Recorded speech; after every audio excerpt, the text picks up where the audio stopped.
Abbiamo temuto il peggio, però per fortuna è andata tutto bene, siamo qui e finalmente i nostri figli possono ricominciare alla grande. Rosanna è la mamma di uno degli studenti del plesso Vico dell'Istituto Comprensivo Vico De Carolis. Ieri, per i 600 scolari e i 148 docenti, è stato il primo giorno di scuola. Un risultato non scontato. Fino a qualche settimana fa la scuola era ancora sotto sequestro per via di un incendio appiccato lo scorso 19 giugno, su cui gli inquirenti stanno ancora indagando. Finalmente, dice la vicepreside Chiara Fuina.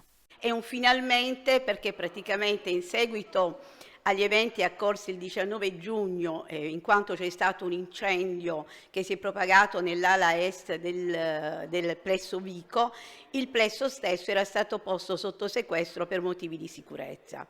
Da quel momento si è creata una vera e propria rete di collaborazione e di impegno da parte della scuola, del comune, quindi della ditta appaltata per i lavori, con i vigili del fuoco, con la Procura della Repubblica, e questo lavoro sinergico ha portato finalmente sabato ad ottenere diciamo, la facoltà d'uso dei locali che sono le aule dei nostri alunni.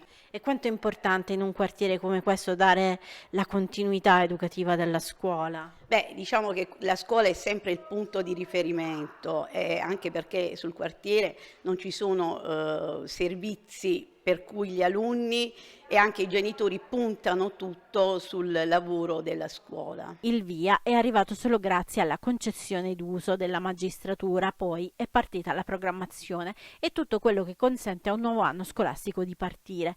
Il dirigente scolastico Gianni Tartaglia e i suoi docenti, insomma, hanno dovuto fare la corsa contro il tempo. Io sono reggente dal 2 settembre di quest'anno della Vico e dal 2 settembre mi è piombata addosso questa grande responsabilità, una responsabilità che non poteva prescindere nella restituzione, mi piace usare il termine di restituzione dei bambini, delle famiglie, dei cittadini di quel quartiere così tanto, troppo spesso bistrattato e semmai non aiutato, di restituire ai bambini sulla loro scuola.